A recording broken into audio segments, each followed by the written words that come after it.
Welcome to the Polgar Chess University. In this lesson, I have the special pleasure to share with you some of the magic that Mikhail Tal created, and surprisingly, not in the middle games, not in combinations, but in the end games. He is, of course, very well known as being one of the most brilliant tacticians of all times. However, we shall see that he knows what to do in endgames as well when he needs to. He just used to prefer to lead the games to more wild, crazy, tactical areas. Okay, so let's see the first example. Here we go. This is a game of Mikhail Tal as white against Ilya Smirin back in 1990. Well, what do we see so far in this position? One thing we see is that the black rook on e4 is attacking white's bishop, right? So that needs to be attended to. The other important thing we see is that the white rook is in an excellent position on d8, pinning black's bishop. So those are the two most important things here. If white would get the opportunity to use that pin, potentially white could win a piece. However, that's certainly easier said than done. In the meantime, what white needs to address is whether to move the bishop or to protect it. And on black's side, black should be looking for ways trying to unpin the bishop. What may be an opportunity to achieve that? Well, a typical way to do it would be if that b pawn would advance, and then the black bishop could develop to b7, in which case the bishop is protecting the rook in the corner and therefore everything is okay. The other option would be if black would succeed to chase out the white rook that's right now occupying that powerful d8 square. But that doesn't look very easy at all because, for example, even if the black king would get to f6 and e7, the white rook could just move away and still remain on the 8th rank or double up, for example. So those are the key plans, ideas that are in the picture. Now, one thing you need to remember that whenever you are pinning a piece, and if it's not an absolute pin, but it's a relative pin, that means a king is not involved in it.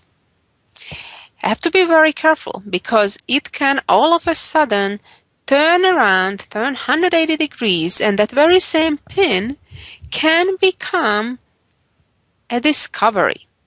A perfect example of that would be if white right now in this position would choose to protect the bishop with the king.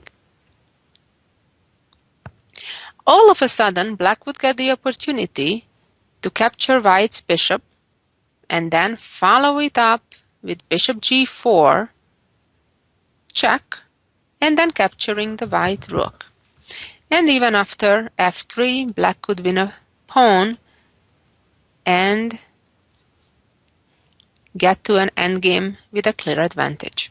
So that's certainly something not to do for white, but it's quite important to understand these ideas and patterns to avoid falling into traps. Then the next question is, okay, so we cannot really well protect the bishop. Where should we move it? Well, ideally, we want to move the bishop in a way that it also attacks the rook at the same time. Well, there are two such choices. At first, it seems that clearly the bishop would need to go this way, so it hangs on to the c4 pawn at the same time. However, as we shall see, this is actually inferior to what Mikhail Tal did. In this case, black would succeed to get the rook back to e7, and then on the next move, first of all threaten with rook d7 to exchange that rook, because it would be kind of a forking situation between the rook on d8 and the bishop on d3, so white would have no choice but to trade. And also the other idea is just to play b6 followed by bishop b7. So let's see what happened in the game instead, where Tal actually played the active bishop f3. There are two key differences in positioning the bishop on f3 versus d3. One is that black will have a lot bigger difficulty in playing b6 because the c6 pawn will be hanging. And the second big difference is that white hasn't covered up the d file. So if the rook retreats to e7 with the idea of rook d7 next, then after the white rook doubles up on the d file, that's no longer possible, and black remains in the extremely passive position. After bishop went to f3, black responded by grabbing the pawn with a check at it. Came king d2. Now white's plan is pretty clear. If black would do nothing, white would just get the rook to the open file and then double up on the 8th rank, use the pin, win the bishop, and the game. So black needs to act actually quite quickly, making sure to prepare something against this plan.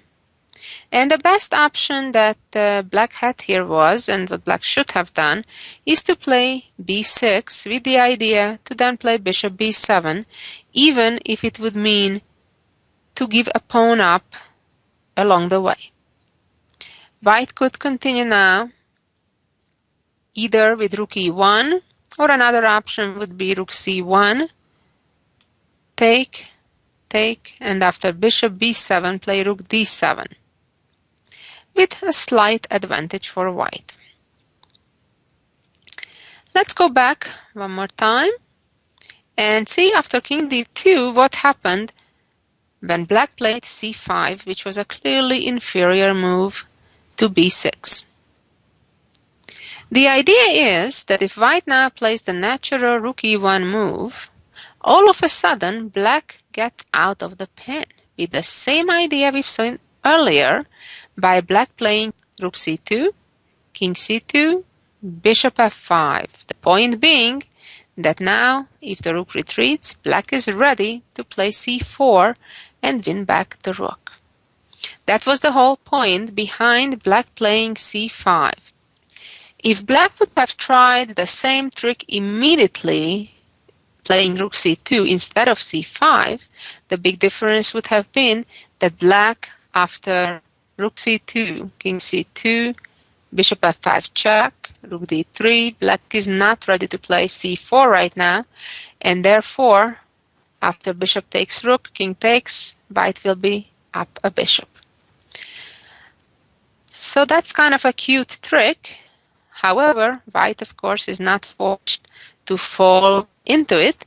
After c5, and white did not fall for it, white played rook c1, encouraging the exchange of the rooks. And black exchanged rooks, although it would have been clearly better to do so by checking on d4 and exchanging that extremely powerful rook on d8. As you shall see after this exchange, black is stuck, pretty much stuck forever. It's highly unlikely that black can get out of that pin. The bishop cannot move because the rook is hanging. The b pawn cannot advance because it's also pinned by white's bishop. And the king moving to f6 wouldn't help much because the rook would simply move over to e8, not allowing the black king to get closer to the white rook.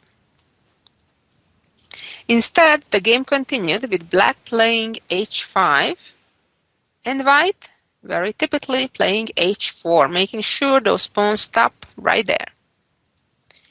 Came rook b8, rook e8, making sure the king will not cross that e file.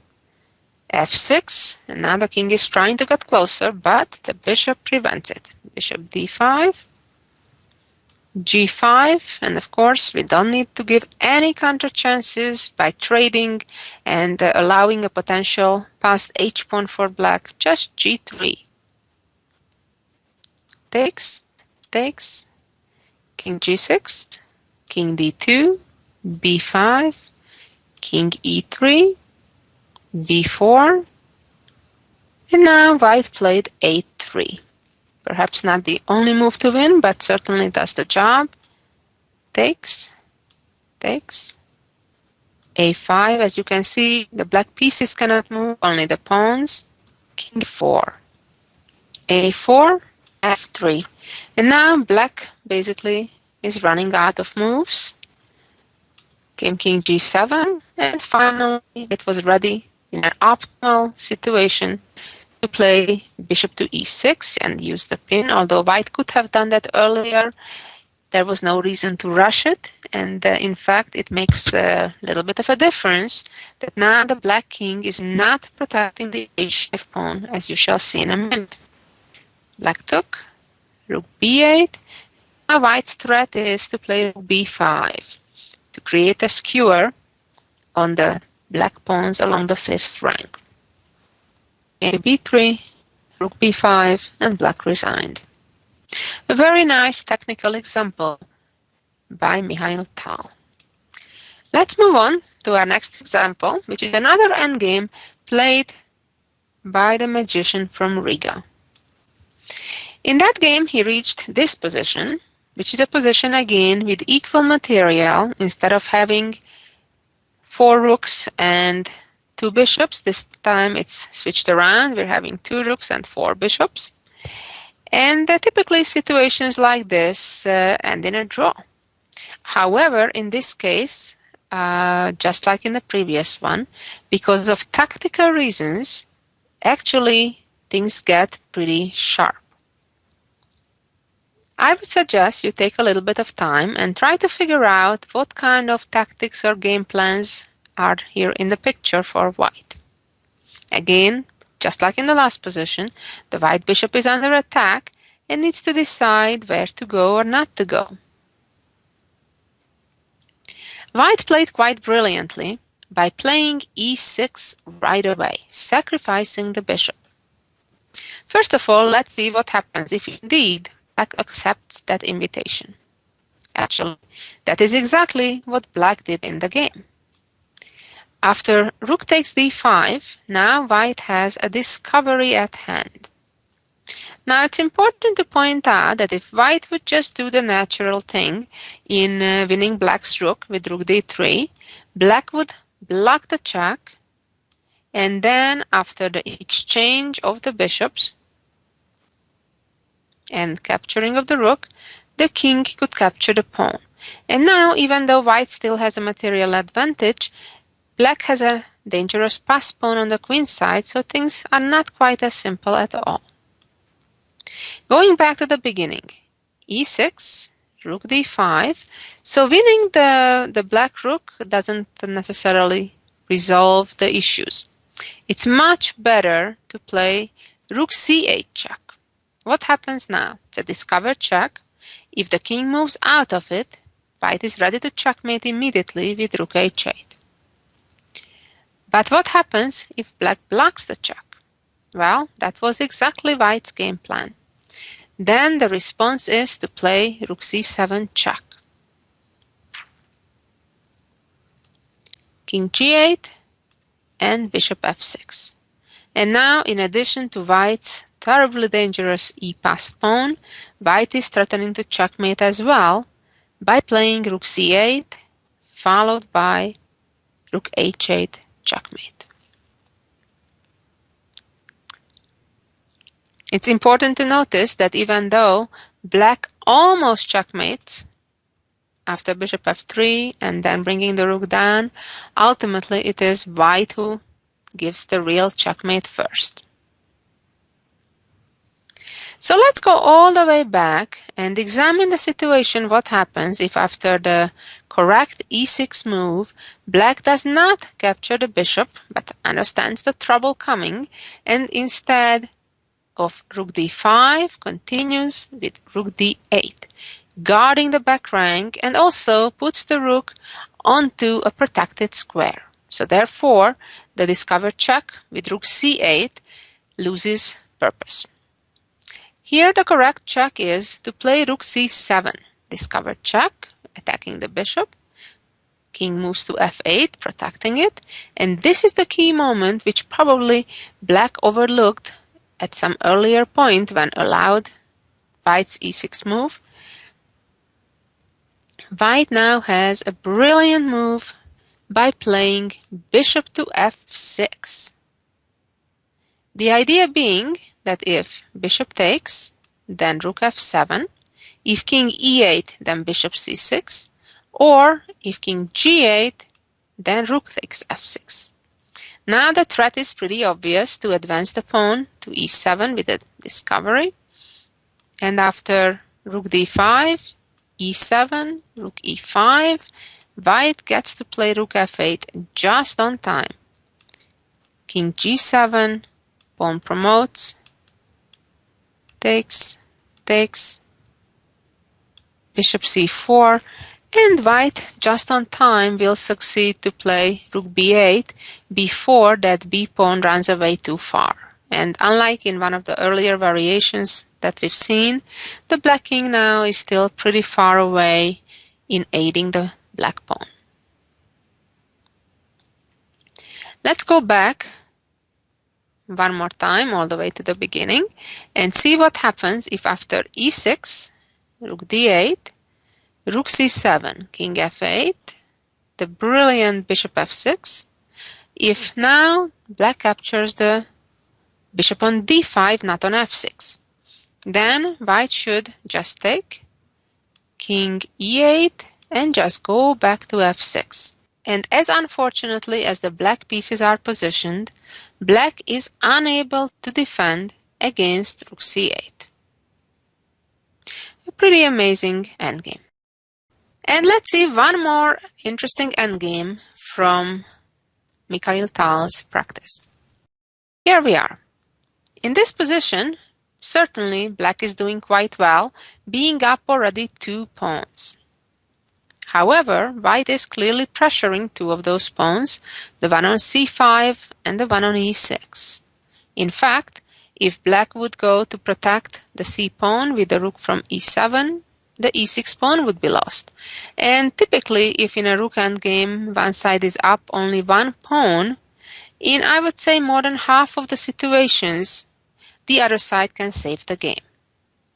So therefore, it is quite crucial for black not to lose either of those pawns, or if they do, they should get significant compensation for it in winning an even stronger piece, or maybe even checkmate.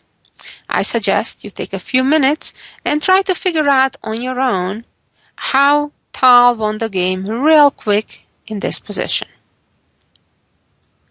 It's important to notice that the white king, even though it's an endgame, and despite the fact that the king is right in the middle of the board, it has no moves.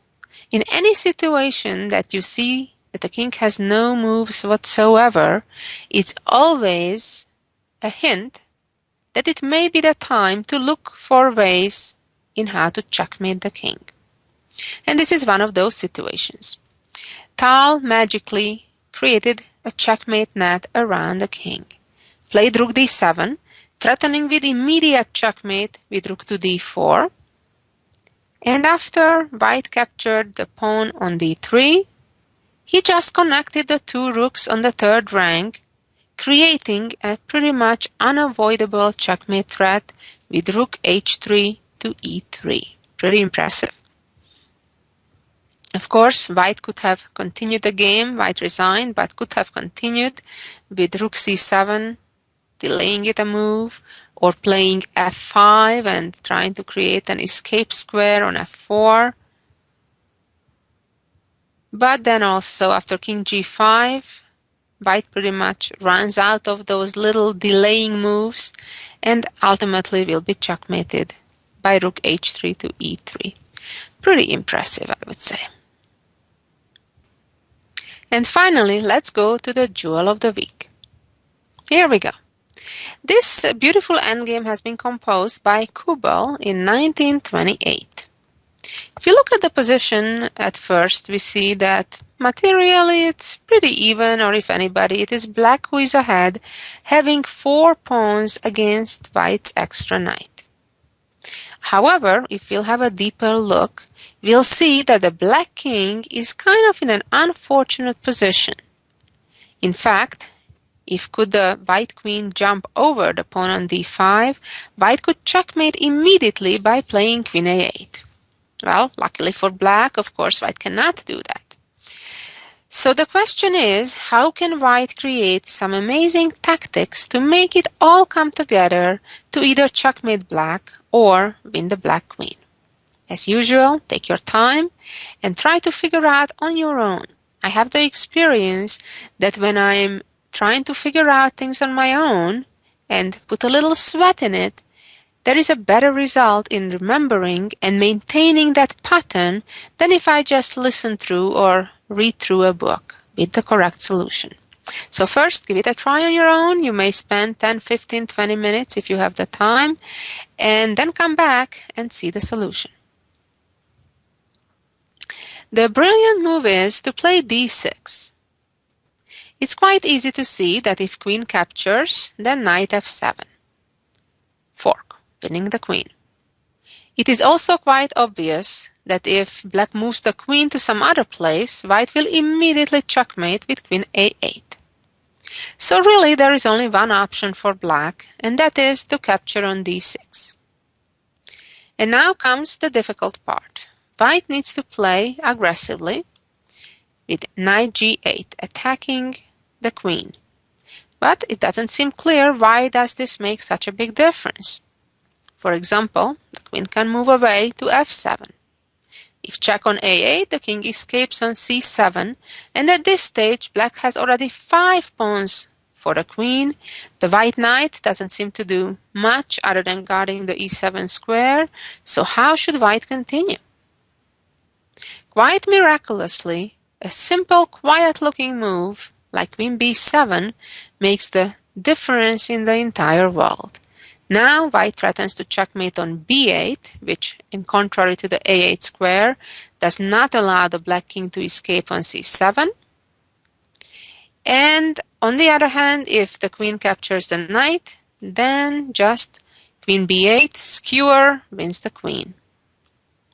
It wouldn't have made a difference if after d6, pawn takes, knight g8, the black queen would have gone to h7, because then also the queen would still go to b7, making sure black doesn't start any checks on b1, and if queen takes knight, the same, skewer, and if the king tries to run, now that the f7 square is open, the problem is not the check with the queen, but the fork with the knight.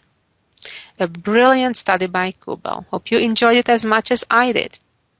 As well, of course, as the very instructive endgame magic of Mikhail Tal. Thank you so much for listening, and make sure you're back next week to learn some more. Bye-bye.